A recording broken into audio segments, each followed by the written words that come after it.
Hello friend, good morning. कैसे हैं आप लोग?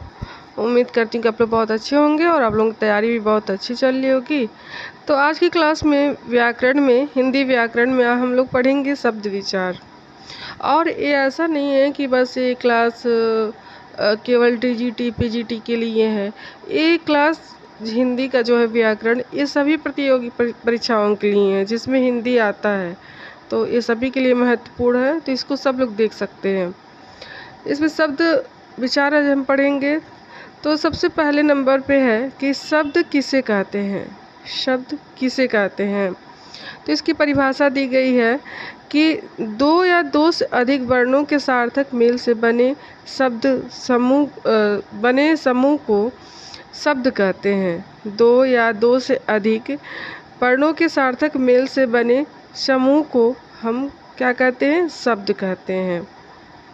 तो इसके उदाहरण क्या हो जाएंगे कि जैसे घर हो गया, घर, पुस्तक, विद्यालय, नदी, भारत, ये सब क्या है? ये सार्थक मेल से बने हुए समूह है। इसको हम क्या कहेंगे? ये शब्द कहेंगे इसको। फिर इसमें है कि इसको याद रखने का जो क्रम है, याद रखने का जो क्रम, उसको कैसे हम याद करेंगे?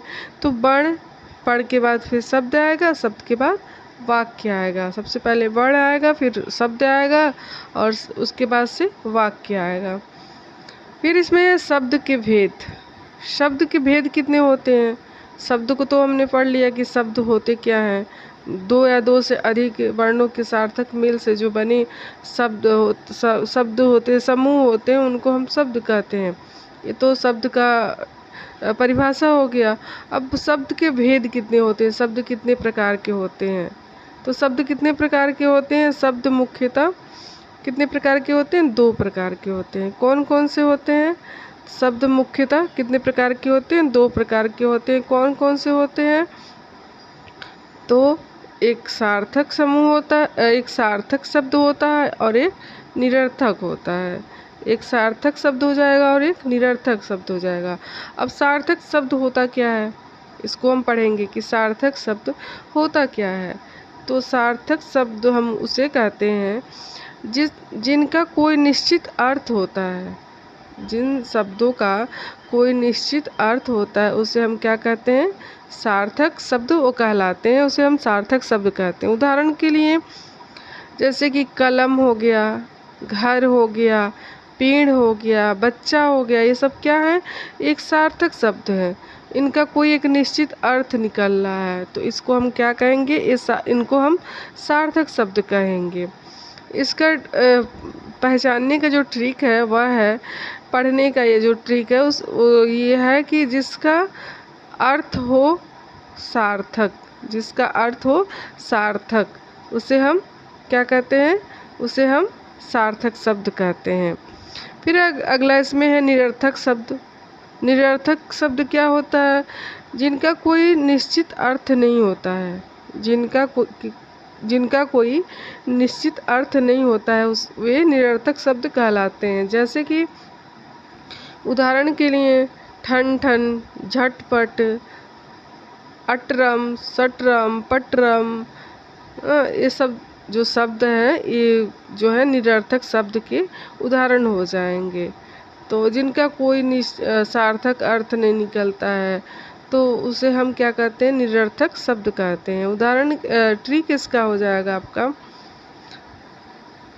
ट्रिक इसका हो जाएगा कि जिसका अर्थ न हो, क्या है? जिसका अर्थ न हो वो क्या कहलाते हैं? निरर्थक शब्द कहलाते हैं। अब इसमें महत्वपूर्ण जैसे बनते हैं यहाँ पे MCQ जो है वो बनते हैं यहाँ पे, तो हो जाएगा यहाँ पे कि सबसे पहले नंबर पे क्वेश्चन है कि इनसे जैसे एग्ज़ाम में आने के लिए जो क्वेश्चन बनते हैं यहाँ पे वो भी दिया गया है। तो इसको आप लोग जैसे महत्वपूर्ण क्वेश्चन इसको आप लोग पढ़ सकते हैं। जैसे इसमें पहले नंबर पे क्वेश्चन है कि दो या दो से अधिक वर्णों के सार्थक मेल को क्या कहते हैं? दो या दो से अधिक वर्णों के सार्थक मेल को क्या कहते हैं? तो क्या कहते हैं? तो उसे हम शब्द कहते हैं। क्या कहते हैं? शब्द कहते हैं। अगला क्वेश्चन इसमें है कि विद्यालय किस प्रकार का शब्द है? विद्यालय किस प्रकार का शब्द है? तो विद्यालय एक सार्थक शब्द है।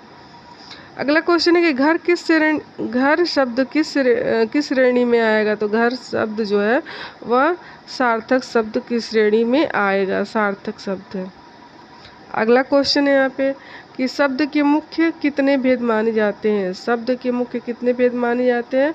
तो शब्द के मुख्यतः 2 भेद माने जाते हैं। फिर 1 मिनट की यहाँ पे रिवीजन दिया गया है। रिवीजन फटाफट आप लोग कर लीजिए कि वर्णों के सार्थक मेल को हम शब्द कहते हैं। शब्दों का जो मेल होता है उसे हम वाक्य कहते हैं। अर्थ वाला जो शब्द होता है वह सार्थक होता है। अर्थहीन जो शब्द होता है वो क्या होता है? निरर्थक होता है। तो देखिए आप लोग कि जैसे कि ईंटों को जोड़कर घर बनता है, जिस प्रकार से हम ईंटों को इकट्ठा कर करके ईंटों को जोड़ कर एक घर बनाते हैं, उसी तरह से हम वर्णों को जोड़कर शब्द बनाते हैं। वर्णों को जोड़कर उसी प्रकार से शब्द बनते हैं और शब्दों को जोड़कर वाक्य बनते हैं। इसलिए भाषा की रचना का जो क्रम है वह क्या हो जाएगा? वर्ण, फिर शब्द, फिर वाक्य। जिस तरह से हम ईंट इकट्ठा कर करके ईंटों को जोड़ के एक मकान तैयार कर देते हैं, उसी तरह से हम वर्णों को जोड़कर शब्द बनाते हैं और शब्दों को जोड़कर वाक्य बनाते हैं। तो इसलिए जो भाषा की रचना का जो क्रम है वो हो जाएगा वर्ण, फिर शब्द, फिर वाक्य। उम्मीद करती हूँ कि आप लोगों को बस मतलब समझ में आया होगा।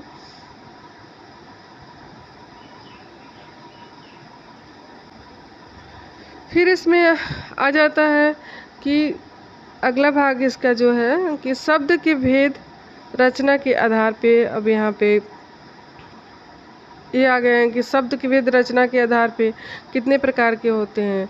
तो शब्द के भेद रचना के आधार पे 3 प्रकार के होते हैं।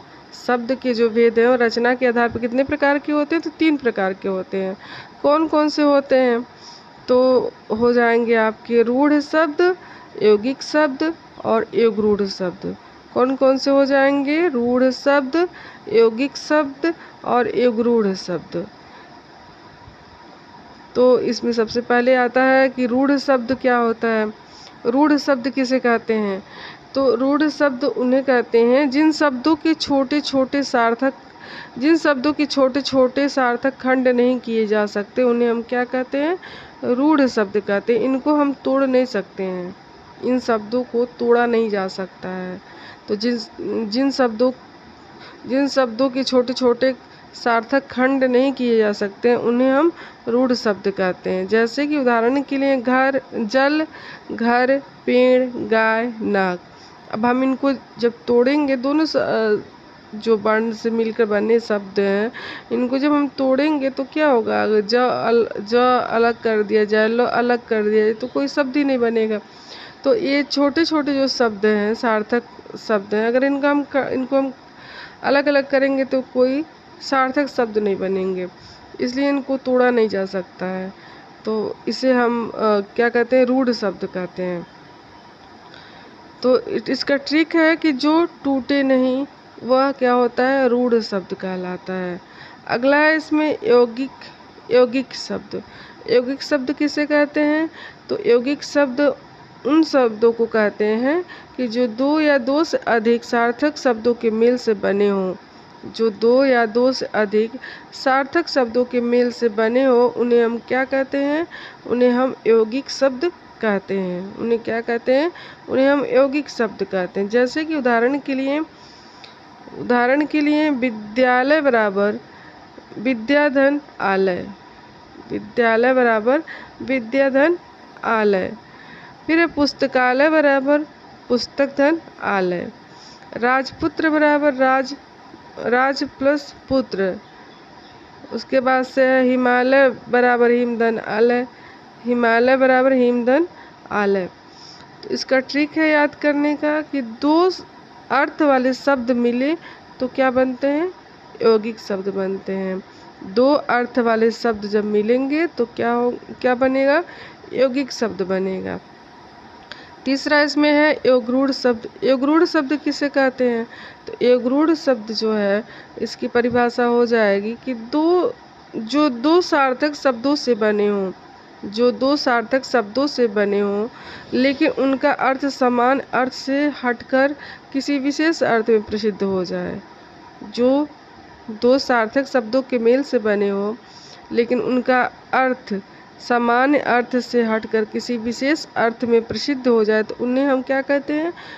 उन्हें हम योगरूढ़ शब्द कहते हैं।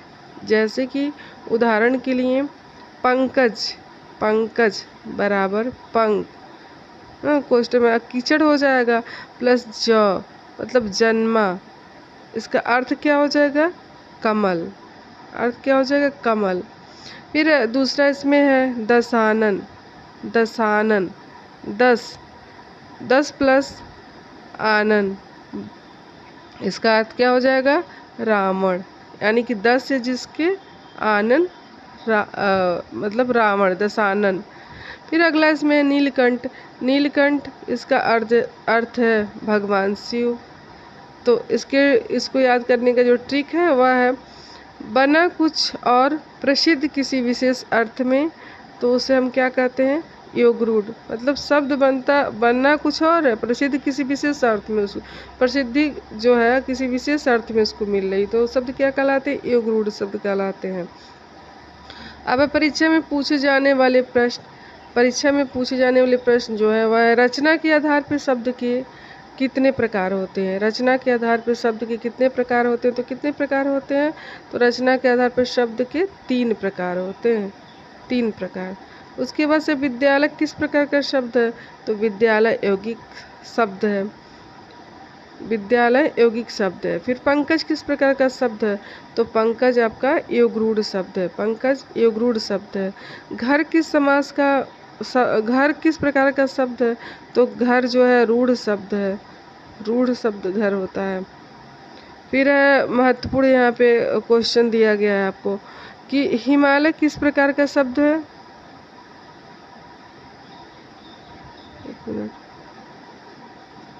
हिमालय किस प्रकार का शब्द है?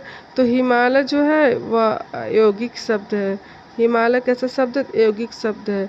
दशानन किस प्रकार का शब्द है? तो दशानन योगरूढ़ शब्द है। फिर जल किस प्रकार का शब्द है? तो जल जो है वह रूढ़ शब्द है। और रचना के आधार पर शब्दों के कितने भेद हैं? तो रचना के आधार पर शब्दों के कितने भेद हैं? 3 भेद हैं। रचना के आधार पर शब्दों के 3 भेद हैं। फिर यहाँ पे 1 मिनट का रिवीजन दिया गया है। तो 1 मिनट का रिवीजन का रूढ़ शब्द वे होते हैं जिनके टुकड़े नहीं किए जा सकते। रूढ़ शब्द क्या होते हैं? जिनके टुकड़े नहीं किए जा सकते हैं। यौगिक शब्द क्या होते हैं?